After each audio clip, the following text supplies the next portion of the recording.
नमस्कार विद्यार्थियों, संपूर्ण एकेडमी के यूट्यूब चैनल पर आपका बहुत बहुत स्वागत है। ये एक ऐसा ऑनलाइन प्लेटफॉर्म है जहां पर हम उन तमाम विषयों की बात करते हैं जो देश और दुनिया से जुड़े हुए हैं। विद्यार्थियों, देश का पहला स्वदेशी एयरक्राफ्ट कैरियर विक्रांत बनकर तैयार हो गया है, जिसे 2 सितंबर मतलब आज ही के दिन पीएम मोदी आधिकारिक तौर पर भारतीय नौसेना को सौंपेंगे। तो क्या खूबियां हैं विक्रांत की, जानेंगे आज के इस सेशन में। और आज ही के इस सेशन में हम ये भी जानने की कोशिश करेंगे कि इंडियन नेवी के फ्लैग में अभी क्या चेंजेस किए गए हैं और इसके पीछे की क्या वजह रही है। देखिए विद्यार्थियों, यह देश में निर्मित सबसे बड़ा युद्धपोत है जिसकी लागत करीब 20,000 करोड़ रुपए है। आईएसी विक्रांत के आने पर भारत उन चुनिंदा देशों में शामिल हो गया है जिसके पास खुद का एयरक्राफ्ट कैरियर है।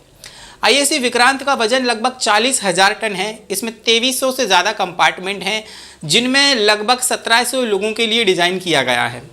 इसमें महिलाओं के लिए भी एक विशेष तरीके की व्यवस्था की गई है और उनके लिए एक अलग से स्पेशल कैबिन शामिल किए गए हैं। विक्रांत की टॉप स्पीड 28 नॉट्स है। यह एक बार में 7,500 समुद्री मील की दूरी तय कर सकता है। आपको ये जानकर आश्चर्य हो रहा होगा कि इसका निर्माण कार्य 2009 में स्टार्ट हुआ था और अभी 2022 चल रहा है। मतलब एक लंबा समय लग गया है इसे अपने वास्तविक स्वरूप में आने के लिए।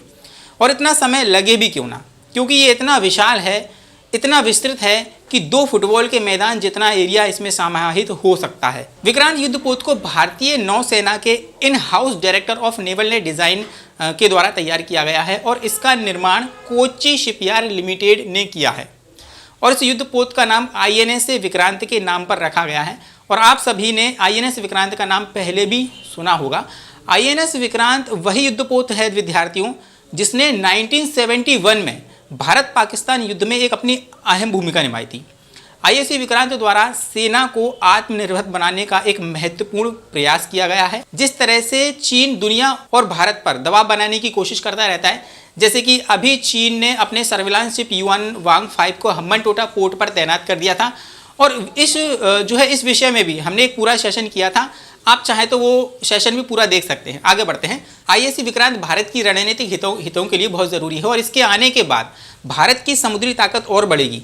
इस एयरक्राफ्ट कैरियर का स्वदेशी निर्माण आत्मनिर्भर भारत और मेक इन इंडिया इनिशिएटिव के लिए देश की खोज का एक जबरदस्त उदाहरण है।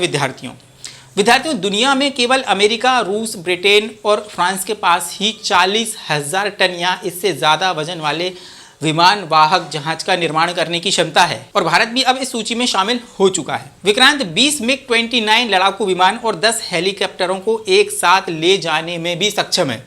अब मैं आपको वो स्टोरी सुनाने जा रहा हूँ जिससे आपको ये पता चलेगा कि विक्रांत जैसे एयरक्राफ्ट बनाने का आइडिया कहाँ से आया और इसकी क्या ज़रूरत महसूस की गई थी।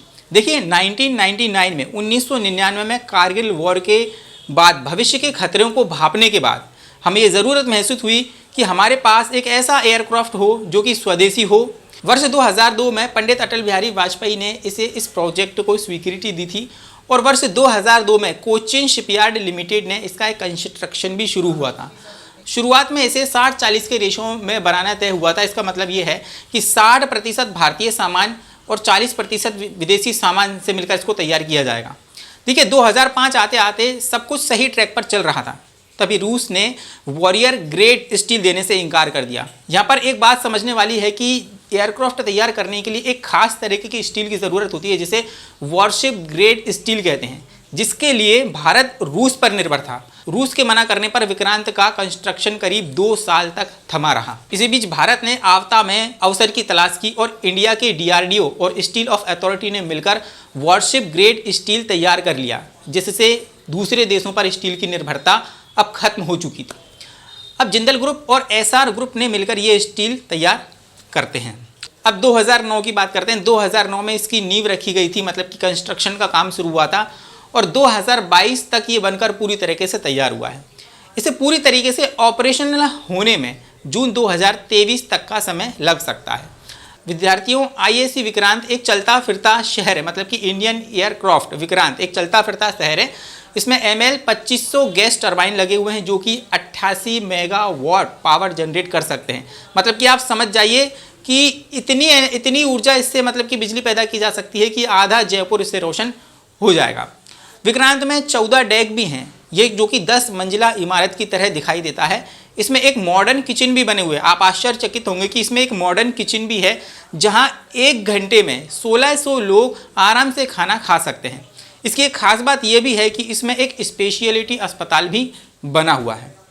एक बार ईंधन भरने पर यह 45 दिनों तक समुद्र में रह सकता है। अब इसके टारगेट एलिफेंट सुरक्षा की बात करते हैं। टारगेट एलिफेंट मतलब कि ये इतना विशाल है कि जंग के दौरान इसे छुपाया नहीं जा सकता, इसीलिए इसकी सुरक्षा के लिए खास तरीके के इंतजाम भी किए गए हैं। देखिए, इंडियन एयरक्राफ्ट विक्रांत में मीडियम रेंज की 32 सरफेस टू एयरफेस मिसाइल लगी हैं। ये Indian anti missile naval decoy system से लैस होंगी, जो लेज़र गाइडेड मिसाइल को जो है टारगेट से डाइवर्ट कर देता है। इसके अलावा नेवी के कुछ डिस्ट्रॉयर्स और सबमरीन भी इसके साथ साथ चलेंगी, जो इसकी सुरक्षा के लिए होंगी। एयरक्राफ्ट विक्रांत मिग-29 के जेट्स और MH-60 जैसे एडवांस लाइट हेलीकॉप्टर भी इसमें तैनात किए गए हैं, मतलब कि तैनात किए जा सकते हैं। और IAC विक्रांत को बनाने में 500 से ज़्यादा कंपनी इसमें शामिल हुई हैं। जैसे कि हम DRDO की बात करते हैं, DRDO इसने वॉरशिप ग्रेड स्टील मुहैया कराया था। टाटा एडवांस सिस्टम जिसने कॉम्बैक्ट मैनेजमेंट सिस्टम तैयार किया था। भारत इलेक्ट्रॉनिक जिसने वायरफेयर और नेटवर्क तैयार किया था। विद्यार्थियों, अब हम इंडियन नेवी के फ्लैग के बारे में जानेंगे, जिसे हाल ही में बदला गया है। इंडियन नेवी के पुराने फ्लैग में एक क्रॉस का लाल निशान हुआ करता था। इसे कभी अंग्रेजों की निशानी माना जाता था। अब इंडियन नेवी के फ्लैग में आपको तिरंगे के साथ अशोक चिन्ह नजर आएगा, जिसे PM मोदी ने महाराजा शिवाजी को समर्पित किया है। PM मोदी का कहना है कि जैसे शिवाजी की समुद्री ताकत से दुश्मन कांपते थे, आज मैं नौसेना का नया ध्वज छत्रपति वीर शिवाजी को समर्पित कर रहा हूँ। ये नया ध्वज नौसेना के बल और आत्मसम्मान को बल देगा। और अब तक नौसेना के झंडे पर गुलामी की तस्वीर थी, इस तस्वीर को हमने हटा दिया है। नए वाले नेवी के फ्लैग पर आपको शम नोह वरुणः लिखा हुआ दिखाई देगा, यानी कि वरुण हमारे लिए कितना शुभ है। तो दोस्तों, आज के सेशन में हमने INS विक्रांत और इंडियन फ्लैग में जो चेंजेस हुए हैं उसके बारे में जो है एक विस्तार पूर्वक जो है विश्लेषण किया है। आप लोगों को ये सेशन कैसा लगा, आप जरूर से जरूर कमेंट करके मुझे बनाएं। और संपूर्ण एकेडमी के YouTube चैनल को जरूर से जरूर सब्सक्राइब करें और बेल आइकन को दबाना बिल्कुल भी ना भूलें। तो फिर मैं मिलता हूँ किसी नेक्स्ट एपिसोड में, किसी नेक्स्ट टॉपिक पर बात करेंगे। तब तक के लिए मुझे दीजिए इजाजत। जय हिंद और धन्यवाद।